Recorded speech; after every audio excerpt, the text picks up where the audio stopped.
and welcome back to another video. Hopefully the lighting's okay because it's a bit later in the evening and the lights in here are not great. I could probably do a power washing them, but they'll do for now. I've fed everyone. As you can probably see, they're all munching away behind me. Checked on the heifers and bullocks again as well, and thankfully every one of them seems to have cleared up. So really happy about that. They are very happy in here as well. Thankfully, I do think taking the in-calf heifer out has made a big difference. They are just constantly lying down now, which is great to see, and they're a lot cleaner as well, except for poor Debbie. She's still a bit dirty, but the rest of them have really cleaned up, so I think there's less messing about going on and everything. So there's the odd cough every now and then. So I'll keep, there we go. So I'll keep an eye on that, but it doesn't seem to be anything major, thankfully. So I think the old shot worked for them. But I have promised a TB update, so I'm going to do that this evening. Bear with me because there's probably just going to be a lot of me talking to the camera. I'll try and switch between the different cattle behind me to try and keep it some bit mixed up for you. But so I will just give my update as long as they stay quiet. Hopefully they will. But before I do, I just want to say to everyone that these are just my own experiences and my own opinions. And people may disagree with some of the things I say, and if you do, there's absolutely no problem with that. Let me know. But yeah, it is just from what I've experienced and then just my thoughts on the whole thing, basically.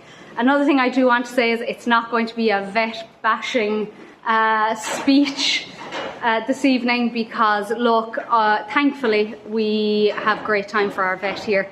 That family practice has been our vet for a number of years now, and you know, there's good trust there. So I was there with the vet at the time. I know he took absolutely no pleasure whatsoever in telling me that we had a reactor, so it's not going to be that kind of talk either. So I know a lot of people seem to have had bad experiences, maybe with department vets in particular, but this is not one of those cases anyway, so I just want to say that from the start as well. But I'm going to start with just from the day that I found out I had the reactor, because anybody who watched that video just at the end, I more or less just said we have a reactor. I'm sick of it, I'm not filming anymore. And that is basically because I think I was in shock, to be honest. When I was editing the video, when I went back on it, you could see the life was just drained from my face. I was white as a ghost,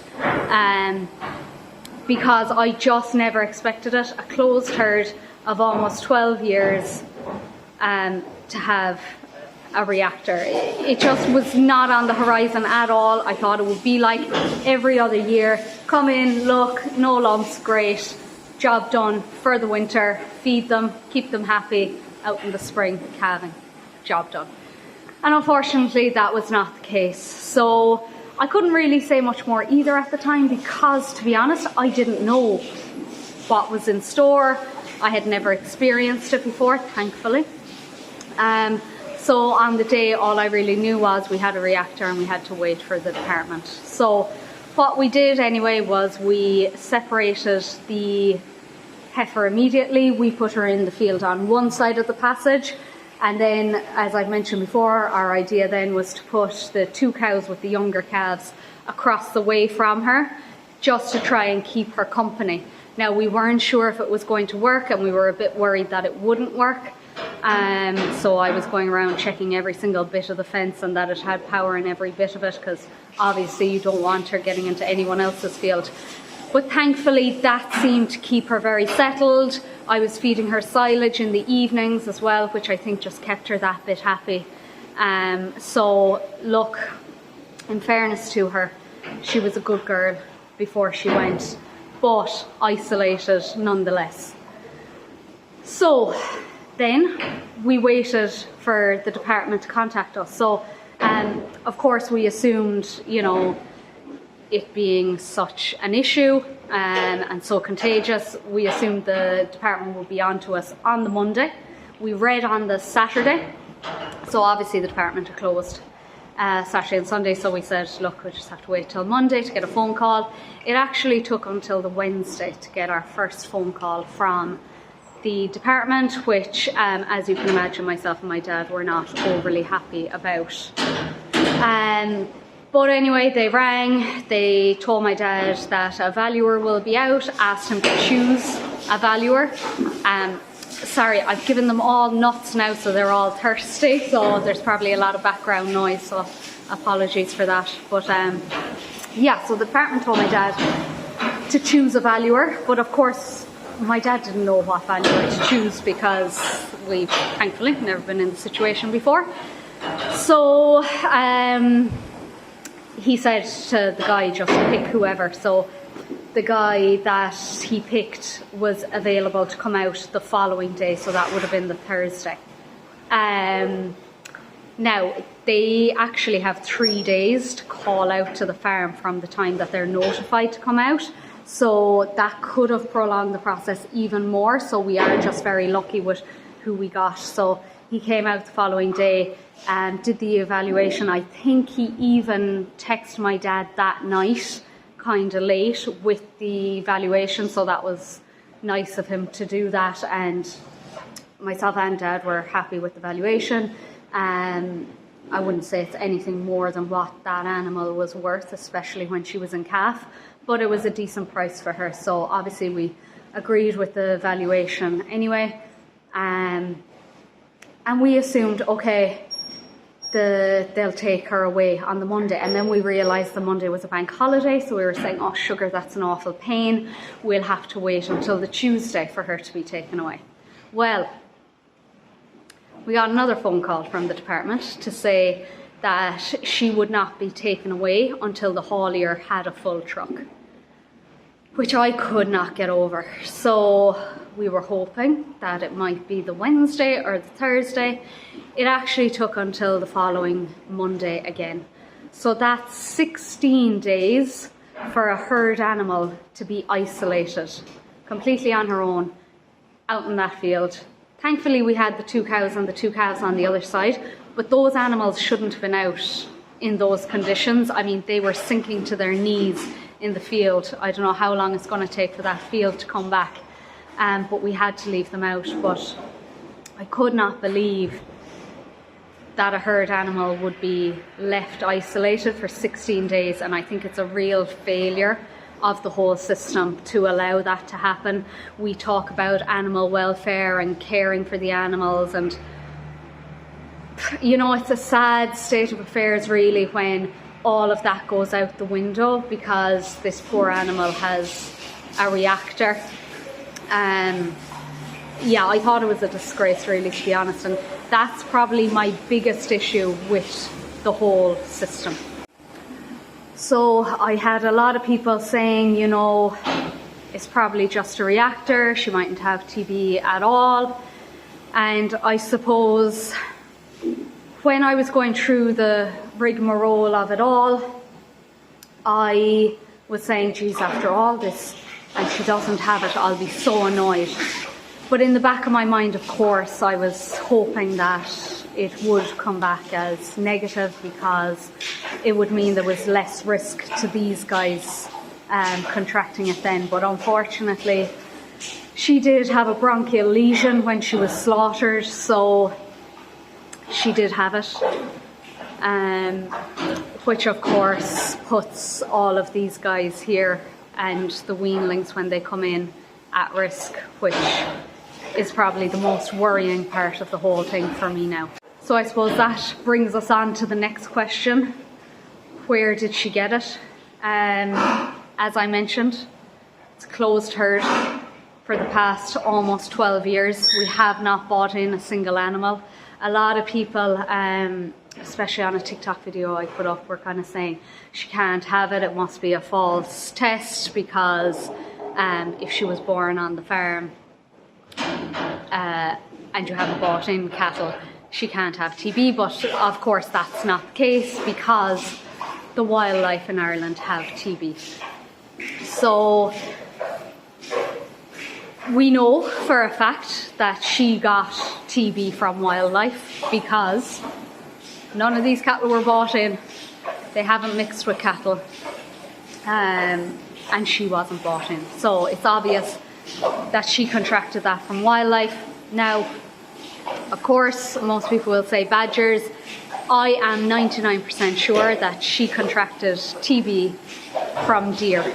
Now, I've also had a couple of people say to me, you can't get TB from deer, but I have done my research on this, and you can.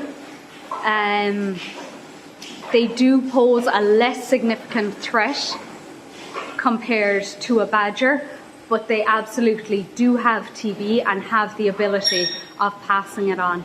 Now, I can't say it was a deer or it was a badger. Of course, I don't know. I'm not out in the fields at night time looking for badgers.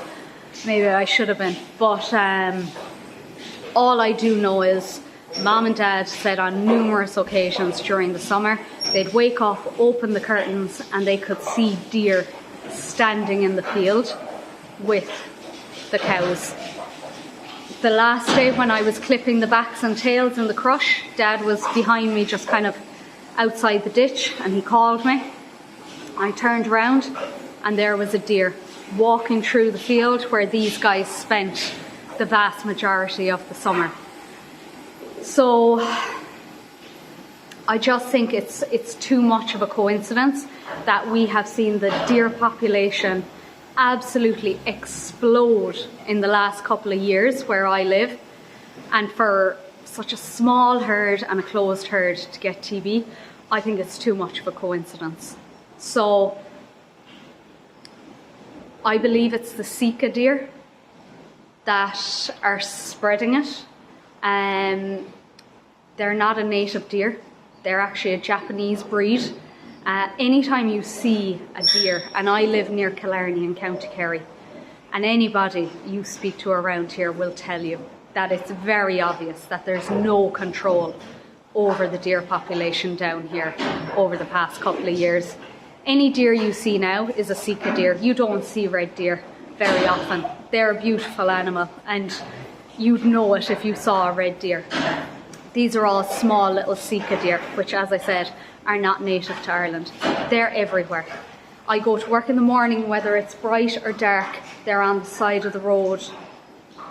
The place is covered in them. And I just don't think enough has been done to control them.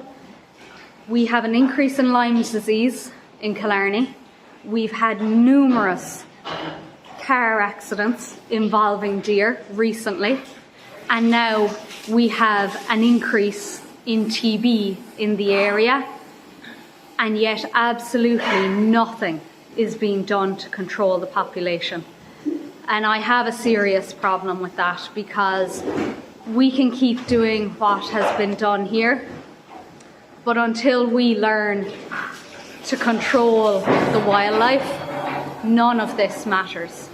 So my main issue is, you can keep doing what we're doing in this country for the past however many decades, and we can keep testing, and we can keep slaughtering, and we can keep ruining farming families and destroying farms, and we can do all that, we can keep doing that.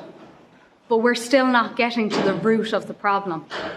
And I think this case in point shows that that system is not working.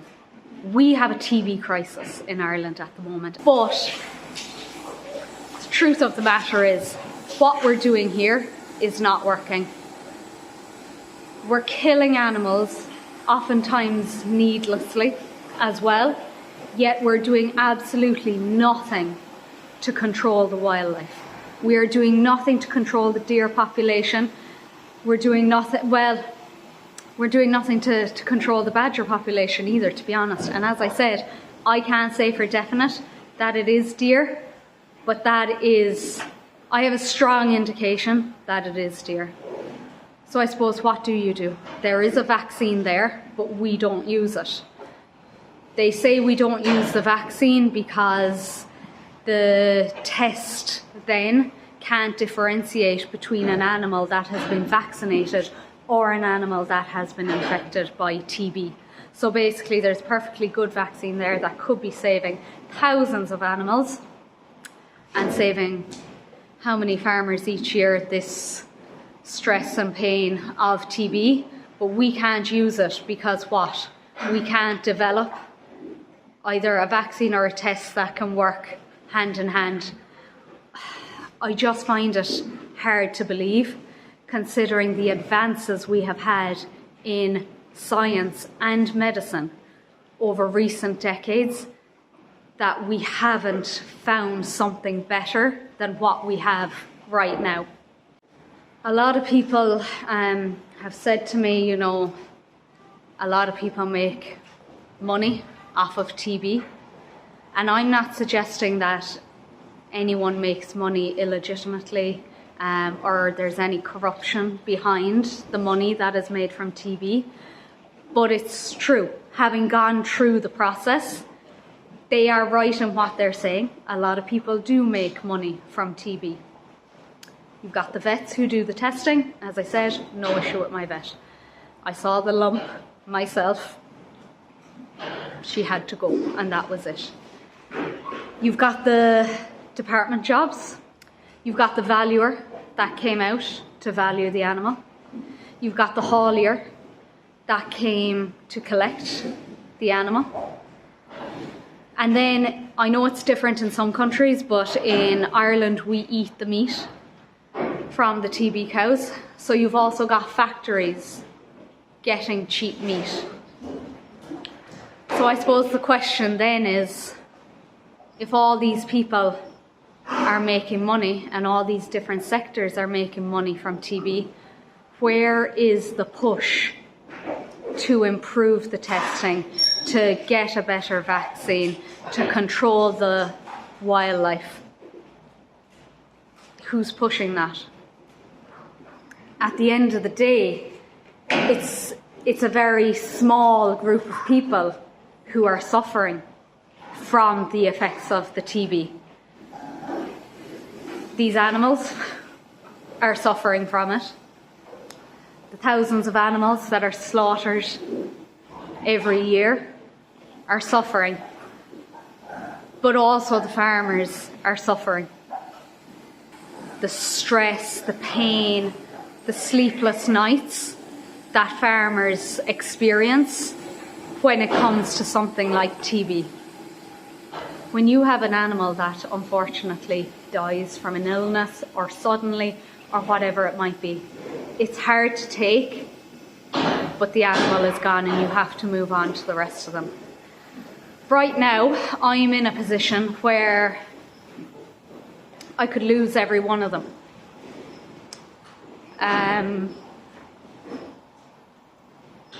Literally, every one of these animals behind me could be gone in January.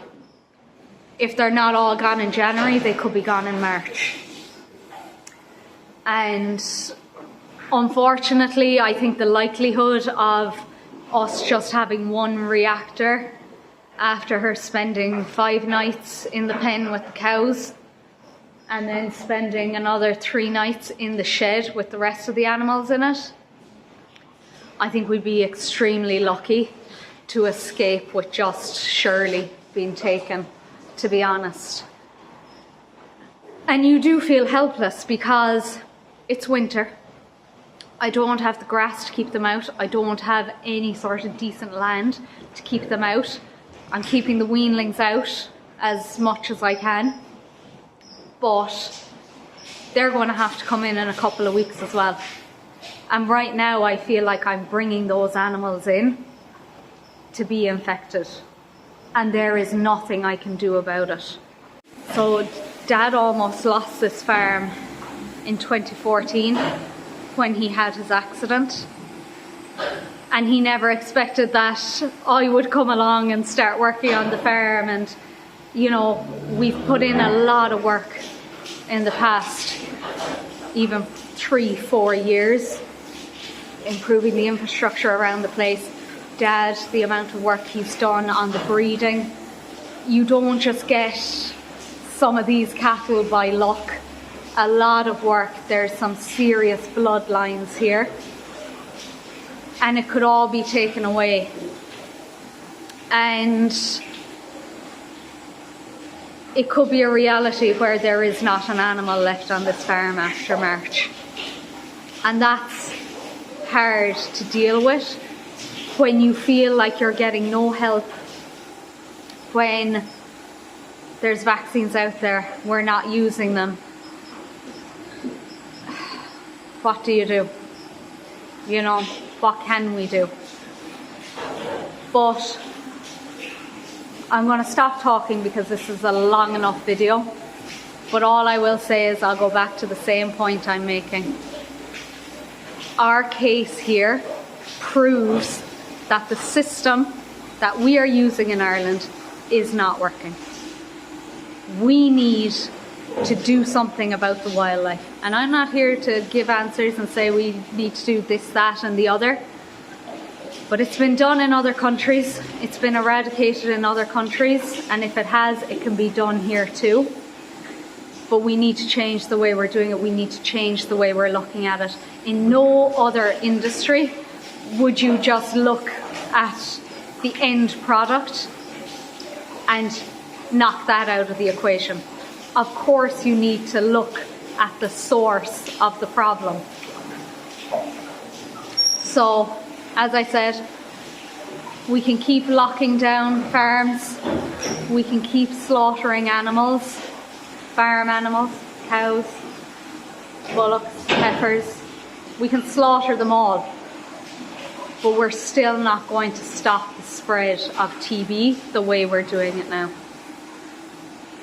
But look, I'm going to leave it there. That's my 2 cents on it. As I said, if anybody has any thoughts or opinions, do let me know. They are absolutely my own thoughts and opinions. And that's it. I'm going to leave it there. So for anyone who made it this far, fair play to you for sticking it out and listening to me. And thanks again for watching. Goodbye.